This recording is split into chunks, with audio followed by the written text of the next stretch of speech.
My God, my God, why have you forsaken me? Why are you so far from helping me, from the words of my groaning? Oh my God, I cry by day, but you do not answer, and by night, but find no rest. Yet you are holy, enthroned on the praises of Israel. In you our ancestors trusted. They trusted and you delivered them. To you they cried and were saved. In you they trusted and were not put to shame. But I am a worm and not human, scorned by others and despised by the people. All who see me mock at me. They make mouths at me. They shake their heads. Commit your cause to the Lord. Let him deliver.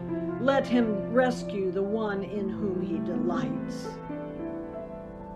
Yet it was you who took me from the womb. You kept me safe on my mother's breast. On you I was cast from my birth. And since my mother bore me, you have been my God. Do not be far from me, for trouble is near, and there is no one to help. Many bulls encircle me, strong bulls of Bashan surround me. They open wide their mouths at me like a ravening and roaring lion. I am poured out like water, and all my bones are out of joint. My heart is like wax. It is melted within my breast. My mouth is dried up like a potsherd, and my tongue sticks to my jaws. You lay me in the dust of death. For dogs are all around me. A company of evildoers encircles me.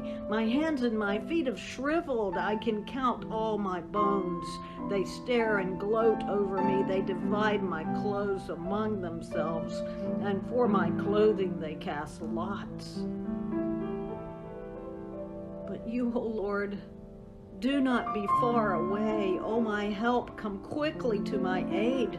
Deliver my soul from the sword, my life from the power of the dog.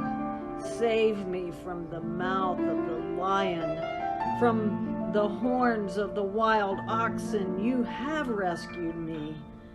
I will tell of your name to my brothers and sisters. In the midst of the congregation, I will praise you. You who fear the Lord, praise him. All you offspring of Jacob, glorify him. Stand in awe of him, all you offspring of Israel, for he did not despise or abhor the affliction of the afflicted. He did not hide his face from me, but heard when I cried to him. From you comes my praise in the great congregation. My vows I will pay before those who fear him. The poor shall eat and be satisfied. Those who seek him shall praise the Lord. May your hearts live forever. All the ends of the earth shall remember and turn to the Lord, and all the families of the nations shall worship before him. For dominion belongs to the Lord, and he rules over the nations.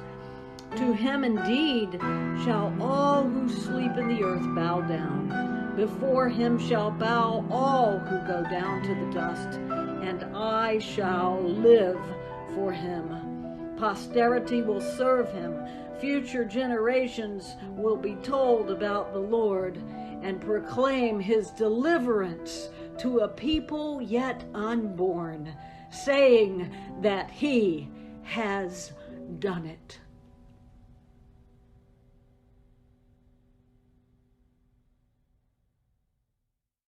On the first day of unleavened bread, the disciples came to Jesus, saying, "Where do you want us to make the preparations for you to eat the Passover?" He said, "Go into the city to a certain man, and say to him, 'The teacher says, my time is near. I will keep the Passover at your house with my disciples.'" So the disciples did as Jesus directed him, and they prepared the Passover meal. When it was evening, he took his place with the 12. and they were eating, he said, "Truly I tell you, one of you will betray me." And they will become greatly distressed and begin to say to one another, "Surely not I, Lord." He answered, "The one who dips his hand into the bowl with me will betray me. The Son of Man goes as it has written of him, but woe to the one whom the Son of Man is betrayed. It would not have been better for that one not to have been born." Judas, who betrayed him, said, "Surely not I, Rabbi." And he replied, "You have said so."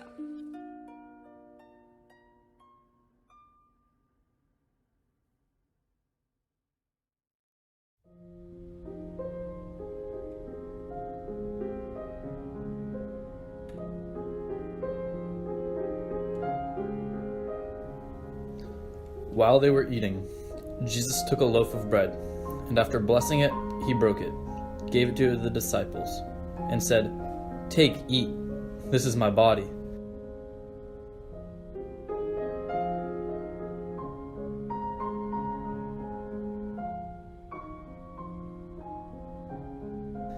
And then he took a cup, and after giving thanks, he gave it to them, saying, "Drink from it, all of you, for this is my blood of the covenant, which is poured out for many for the forgiveness of sins. I tell you, I will never again drink of this fruit of the vine until that day when I drink it new with you in my Father's kingdom." When they had sung the hymn, they went out from the Mount of Olives.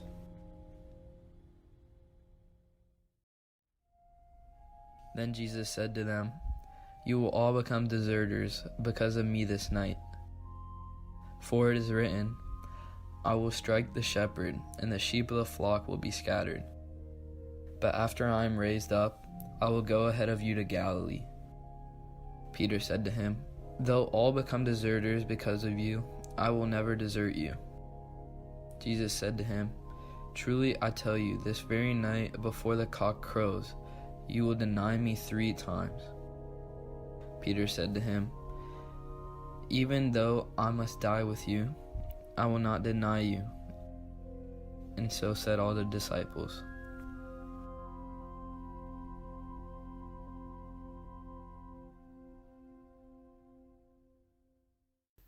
Then Jesus went with them to a place called Gethsemane, and he said to his disciples, "Sit here while I go over there and pray."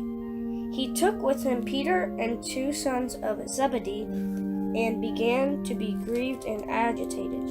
And he said to them, "I am deeply grieved even to death. Remain here and stay awake with me." And going a little farther, he threw himself on the ground and prayed, "My Father, if it is possible, let this cup pass from me. Yet not what I want, but what you want."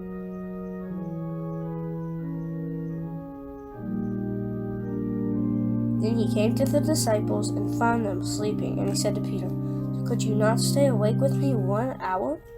Stay awake and pray that you may not come into the time of trial.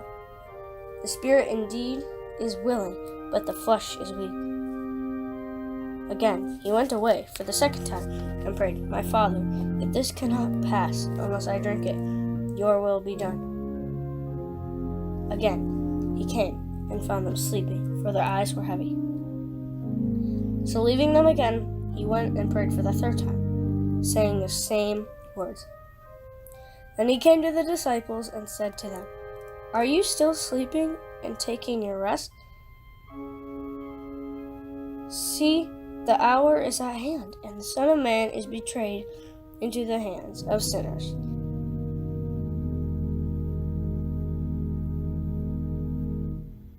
Get up and let us be going. See, my betrayer is at hand."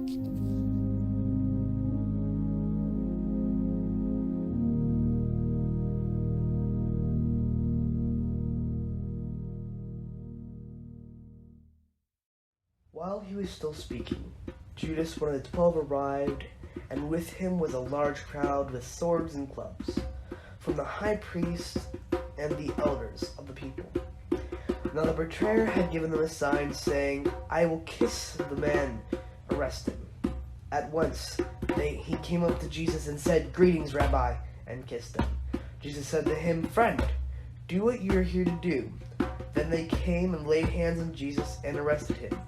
Suddenly, one of those with Jesus put his hand on his sword, drew it, struck the slave of the high priest, cutting off his ear. Jesus said to him, "Put your sword back in its place, for all who take the sword will perish by the sword.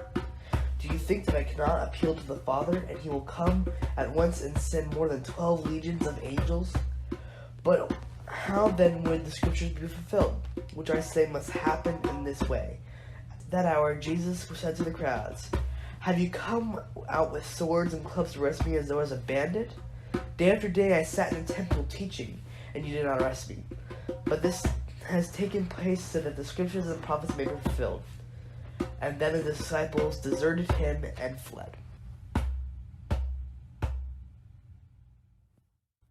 Those who had seized Jesus led him away to Caiaphas, the high priest, where the scribes and the elders were gathered together.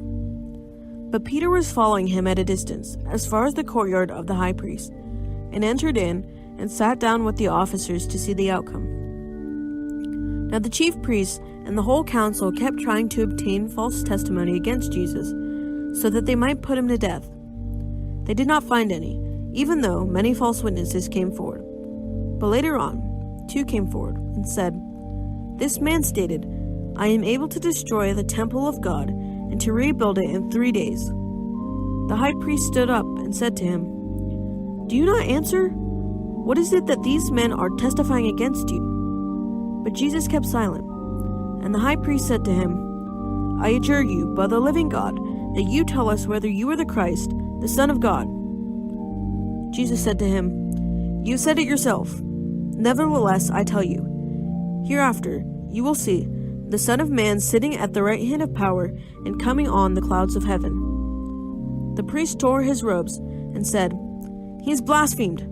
What further need do we have of witness? Behold, you have now heard the blasphemy. What do you think?" They answered, "He deserves death." Then they spat in his face and beat him with their fists. And the others slapped him and said, "Prophesy to us, you Christ. Who is the one who hit you?"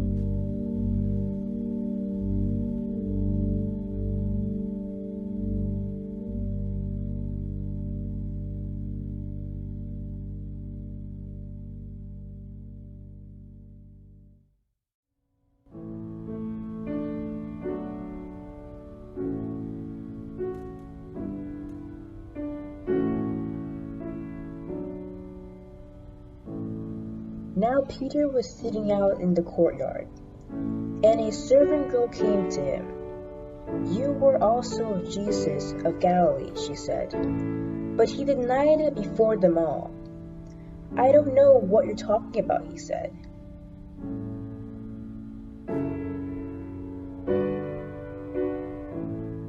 Then he went out to the gateway, where another servant girl saw him and said to the people, "This fellow was of Jesus of Nazareth."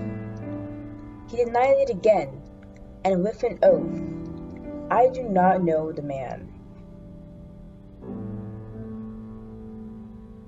After a while, those standing there went up to Peter and said, "Surely you are one of them. Your accent gives you away." Then he began to call down curses and swore to them, "I do not know the man." Immediately the rooster crowed. Then Peter remembered the word Jesus had spoken, "Before the rooster crows, you will disown me 3 times." And he went outside and wept bitterly.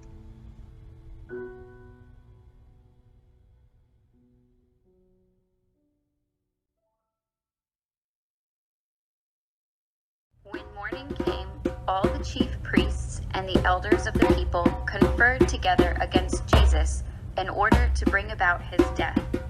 They bound him, led him away, and handed him over to Pilate, the governor.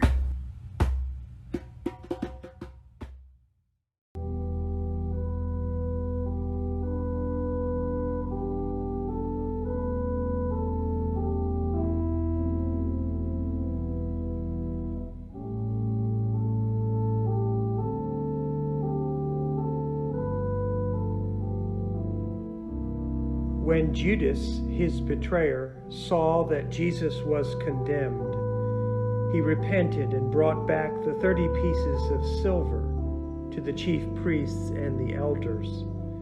He said, "I have sinned by betraying innocent blood." But they said, "What is that to us? See to it yourself."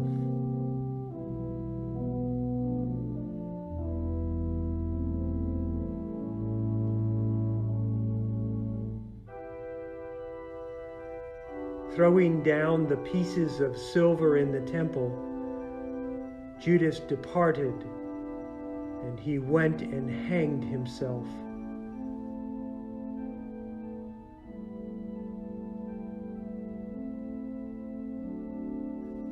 But the chief priests, taking the pieces of silver, said, "It is not lawful to put them into the treasury, since they are blood money."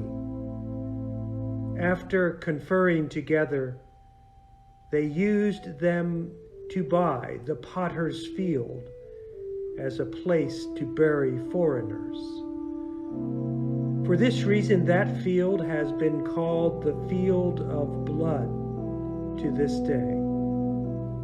Then was fulfilled what had been spoken through the prophet Jeremiah, and they took the 30 pieces of silver, the price of the one on whom a price had been set, on whom some of the people of Israel had set a price, and they gave them for the potter's field, as the Lord commanded me.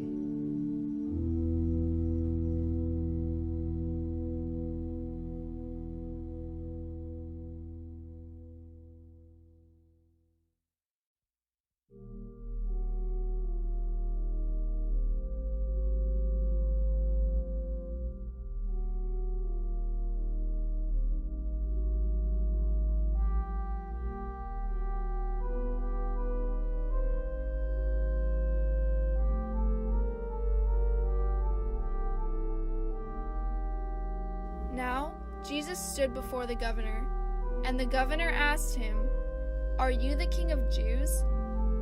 Jesus said, "You say so." But when he was accused by the chief priests and elders, he did not answer. Then Pilate said to him, "Do you not hear how many accusations they make against you?" But he gave him no answer, not even a single charge, so that the governor was greatly amazed. Now, at the festival, the governor was accustomed to release a prisoner for the crowd, anyone whom they wanted. At that time, they had a notorious prisoner called Jesus Barabbas. So after they had gathered, Pilate said to them, "Whom do you want me to release for you? Jesus Barabbas, or Jesus who was called the Messiah?" For he realized that it was out of jealousy that they had handed him over. While he was sitting on the judgment seat, his wife sent word to him, "Have nothing to do with that innocent man, for today I had suffered a great deal because of a dream about him." Now, the chief priests and elders persuaded the crowds to ask for Barabbas and to have Jesus killed. The governor again said to them, "Which of the two do you want me to release for you?" And they said, "Barabbas." Pilate said to them, "Then what should I do with Jesus who is called the Messiah?" All of them said, "Let him be crucified." Then he asked, "Why? What evil has he done?" But they shouted all the more, "Let him be crucified."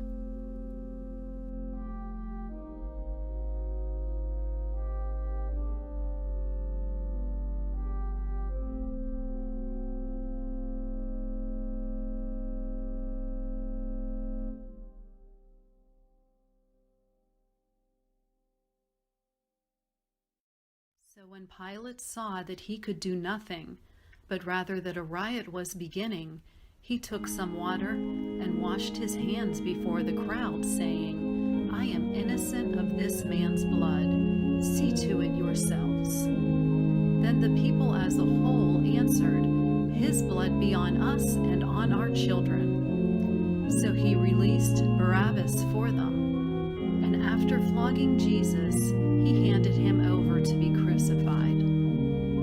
Then the soldiers of the governor took Jesus into the governor's headquarters, and they gathered the whole cohort around him. They stripped him and put a scarlet robe on him, and after twisting some thorns into a crown, they put it on his head.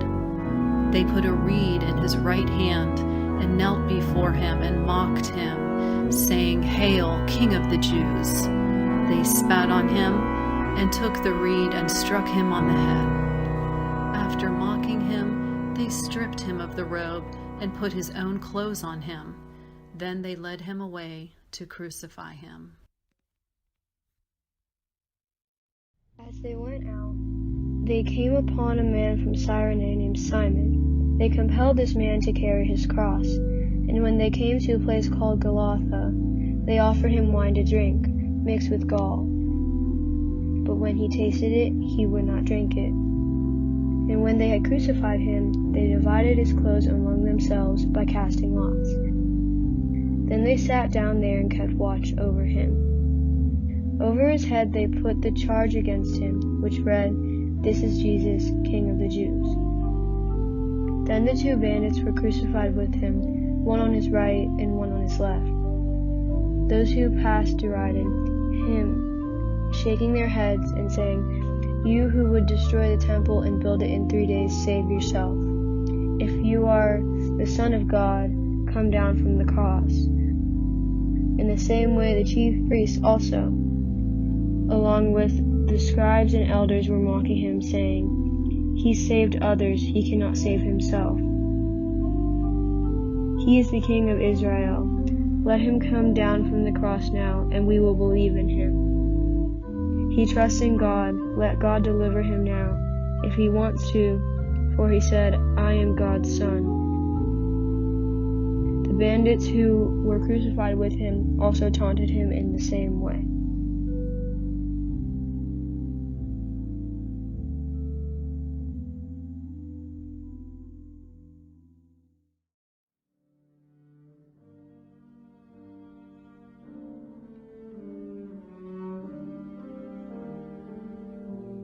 From noon on, darkness came over the whole land until 3 in the afternoon. And about 3 o'clock, Jesus cried with a loud voice, Eli, Eli, lema sabachthani. That is, my God, why have you forsaken me? When some of the bystanders heard it, they said, This man is calling for Elijah. At once, one of them ran and got a sponge, filled it with sour wine, put it on a stick, and gave it to him to drink. But the others said, Wait, let us see whether Elijah will come to save him. Then Jesus cried again with a loud voice, and he breathed his last. At that moment, the curtain of the temple was torn in two from top to bottom. The earth shook and the rocks were split. The tombs also were opened, and many bodies of the saints who had fallen asleep were raised. After his resurrection, they came out of the tombs and entered the holy city and appeared to many. Now, when the centurion and those with him who were keeping watch over Jesus saw the earthquake and what took place, they were terrified and said, Truly, this man was God's son. Many women were also there looking on from a distance. They had followed Jesus from Galilee and had provided for him. Among them were Mary Magdalene and Mary, the mother of James and Joseph, and the mother of the sons of Zebedee. When it was evening, there came a rich man from Arimathea named Joseph, who was also a disciple of Jesus.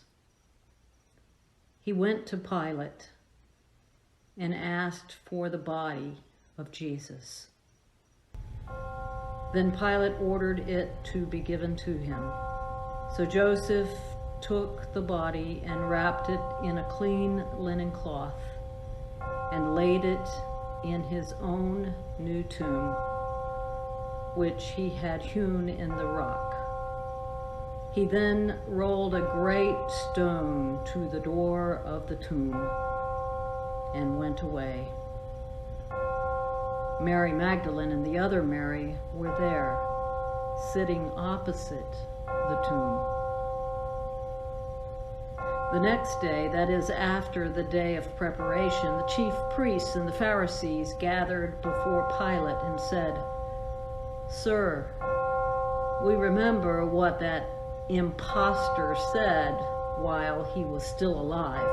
After 3 days, I will rise again. Therefore, command the tomb to be made secure until the 3rd day. Otherwise, his disciples may go and steal him away and tell the people he has been raised from the dead. And the last deception would be worse than the first." Pilate said to them, "You have a guard of soldiers. Go, make it as secure as you can." So they went with the guard and made the tomb secure by sealing the stone.